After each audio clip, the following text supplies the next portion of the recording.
ऐसा नहीं है कि नेहरू जी से मतभेद नहीं थे, और मतभेद चर्चा में गंभीर रूप से उभर कर सामने आती थी। मैंने एक बार पंडित जी से कह दिया था कि आपका एक मिला जुला व्यक्तित्व है और आप में चर्चिल भी है और चैम्बरलेन भी है। कांग्रेस के मित्र शायद भरोसा नहीं करेंगे, साउथ ब्लॉक में नेहरू जी का एक चित्र लगा रहता था। मैं आते जाते देखता था। नेहरू जी के साथ सदन में नोक झोंक भी हुआ करती थी। मैं नया था, पीछे बैठता था। कभी कभी तो बोलने के लिए मुझे वॉकआउट करना पड़ता था। लेकिन धीरे धीरे मैंने जगह बनाई, मैं आगे बढ़ा, और जब मैं विदेश मंत्री बन गया तो एक दिन मैंने देखा कि गलियारे में टंगा हुआ नेहरू जी का फोटो गायब है।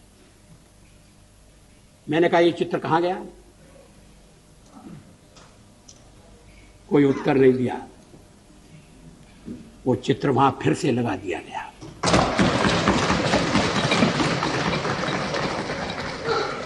क्या इस भावना की कद्र है?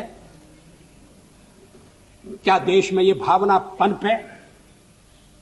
ऐसा नहीं है कि नेहरू जी से मतभेद नहीं थे, और मतभेद चर्चा में गंभीर रूप से उभर कर सामने आती थी। मैंने एक बार पंडित जी से कह दिया था कि आपका एक मिला जुला व्यक्तित्व है और आप में चर्चिल भी है और चैम्बरलेन भी है। वो नाराज नहीं हुए।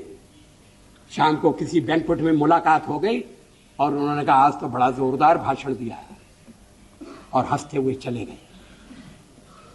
आजकल ऐसी आलोचना करना दुश्मनी को दावत देना। लोग बोलना बंद कर देंगे।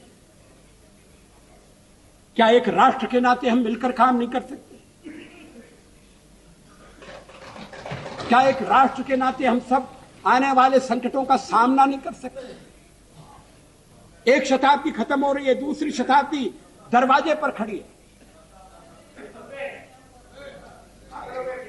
अगर हमें छोड़कर आप कोई नया प्रयोग करना चाहते हैं, मुझे कोई आपत्ति नहीं होगी, लेकिन हम जो प्रयोग कर रहे हैं उस प्रयोग को आप सफल होने दें, ये मैं आपसे अनुरोध जरूर करना चाहता हूं।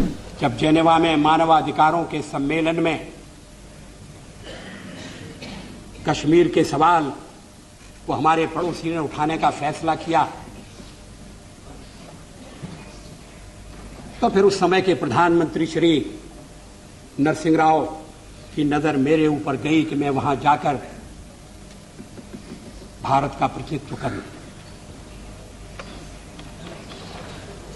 हमारे पड़ोसी देश के लोगों को बड़ा आश्चर्य हुआ, वहां के नेताओं को बड़ा ताज्जुब हुआ। किसी नेता ने कहा भी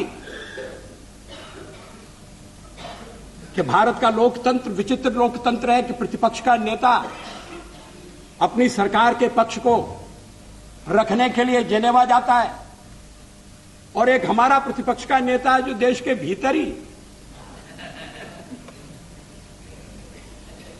ऐसी कठिनाइयां पैदा करता है जिससे अंतर्राष्ट्रीय बाधाएं और उत्पन्न होती हैं। लोगों ने कहा कि नरसिंह राव जी सरल आदमी नहीं है, बड़े चतुर आदमी हैं। ये मत समझिए कि वो केवल देश की एकता का प्रदर्शन करने के लिए भेज रहे हैं। कहीं कहीं उनके मन में यह भी हो सकता है कि अगर जेनेवा में बात नहीं बनी और खिलाफ प्रस्ताव पास हो गया तो दोष में हिस्सा बटाने के लिए वाजपेयी भी बलि का बकरा बनाया जा सकता है। मैंने इस पर विश्वास नहीं किया।